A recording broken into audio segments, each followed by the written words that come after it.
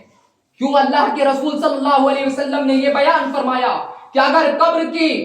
مانے دبوچنے سے اگر کوئی محفوظ رہ سکتا تو سعد بن معاذ محفوظ رہ سکتے تھے۔ یہ سعد بن معاذ وہ سعد بن معاذ ہے جن کے بارے میں رسول اکرم صلی اللہ علیہ وسلم کا فرمان ہے، ھذا الذی تحرک لہ العرش وفتحت له ابواب السماء وشهده 70,000 من الملائکہ لقد ضم ضمۃ ثم فرج عنہ، کہ کہا سعد بن معاذ وہ ہستی ہے، سعد بن معاذ وہ شخصیت ہے جس کے بارے میں آتا ہے ھذا الذی تحرک لہ العرش، کہ جب ان کا انتقال ہوا تو رب کا عرش ہل گیا، وفتحت لہ ابواب السماء، جن کے انتقال پر آسمان کے دروازے کھول دیے گئے، وشہدہ 70,000 من الملائکہ، اور جس کے جنازے پر 70,000 فرشتوں نے شرکت کی، وہ ہے سعد بن معاذ، وہ ہے سعد بن معاذ جس کے بارے میں رسول اکرم صلی اللہ علیہ وسلم نے آگے بیان فرمایا لقد ضم ضمۃ ثم فرج عنہ، لیکن سعد بن معاذ کو بھی قبر نے دبوچا، ثم فرج عنہ، پھر قبر ان سے کھل گئی۔ یعنی قبر میں جب انسان کو رکھا جاتا ہے، رکھنے کے بعد قبر انہیں ایسا دبوچتی ہے، اور سب سے پہلے قبر انسان کے ساتھ دبوچنے کا معاملہ کرتی ہے، یہاں تک کہ بچہ بھی محفوظ نہیں رہتا۔ ابو ایوب رضی اللہ تعالیٰ عنہ بیان فرماتے ہیں کہ ایک بچے کا انتقال ہوا، جب بچے کا انتقال ہوا تو ہم نے اسے قبرستان لے گئے، قبرستان پر جب ہم دفن کر رہے تھے رسول اکرم صلی اللہ علیہ وسلم نے بیان فرمایا لو افلت احد من ضمۃ القبر لا افلت هذا الصبی، کہ کہا اگر قبر کے دبوچنے سے کوئی محفوظ ہو سکتا تھا تو یہ بچہ محفوظ ہوتا جو ابھی سن بلوغت کو نہ پہنچا، لیکن قبر بچوں کو بھی دبوچنے سے محفوظ نہیں رکھتی، بلکہ قبر بچوں کو بھی دبوچتی ہے۔ لیکن سوال یہ پیدا ہوتا ہے کہ مومنوں کے ساتھ قبر کا دبوچنا کیسا ہوتا ہے، اور اغیاروں کے ساتھ مومنین کے جو علاوہ ہوتے ہیں قبر انہیں کیسا دبوچتی ہے؟ معزز سامعین کرام، رسول اکرم صلی اللہ علیہ وسلم کا فرمان ہے، آپ بیان فرماتے ہیں ان ضمۃ الارض للمؤمن ضمۃ رحمۃ وشفقہ کالام تضم ولدها الى صدرها، کہ کہا قبر مومن کو ویسے دبوچتی ہے، ویسے رحمت اور شفقت کے ساتھ دبوچتی ہے، ویسے شفقت کے ساتھ اسے مس کرتی ہے، کالام تضم ولدها الى صدرها، کہ جیسا ایک ماں اپنے بچے کو اپنے سینے سے لگا کر دبوچتی ہے ایسا قبر ایک مومن کو دبوچتی ہے۔ لیکن کافر کے ساتھ دبوچنا کیسا ہوتا ہے؟ رسول اکرم صلی اللہ علیہ وسلم نے کہا تضيق القبر، کہ قبر اسے دبوچتی ہے، بالکل تنگ ہو جاتی ہے، حتی تختلف اضلاعها، یہاں تک کہ اس طرف کی پسلیاں اس طرف آ جاتی ہیں، اس طرف کا حصہ اس کافر کا اس طرف آ جاتا ہے، اتنی شدت کے ساتھ دبوچتی ہے۔ یہ دبوچنا جو ہے برحق ہے، اور انسان کو جب یعنی قبر کے اندر داخل کیا جاتا ہے تو قبر سب سے پہلے اس کے ساتھ یہی معاملہ کرتی ہے۔ اب دوسرا معاملہ فتنۃ القبر کا ہے، فتنۃ القبر جس کے بارے میں رسول اکرم صلی اللہ علیہ وسلم نے کہا انکم تفتنون فی قبورکم قریبا من فتنۃ الدجال، کہ کہا تمہیں قبر میں آزمایا جائے گا، اور یہ اتنا سنگین فتنہ ہوگا جیسا کہ دنیا میں جو سب سے بڑا فتنہ ہے دجال کے ظہور کا، دجال کا فتنہ ہے، ایسا فتنہ اور ایسی آزمائش انسان کی قبر کے اندر بھی ہوگی۔ انکم تفتنون فی قبورکم، کہ تمہیں قبر پر رکھنے کے بعد تمہیں آزمایا جائے گا، اور یہ آزمائش اتنی سنگین ہوگی قریبا من فتنۃ الدجال، جیسا کہ دجال کی آزمائش ہے، دجال کا فتنہ ہے، ایسا قبر میں فتنہ ہوگا۔ لیکن بعض محدثین کرام نے لکھا ہے اس فتنے سے مراد منکر نکیر کے سوال اور جواب ہوں گے، کیونکہ جب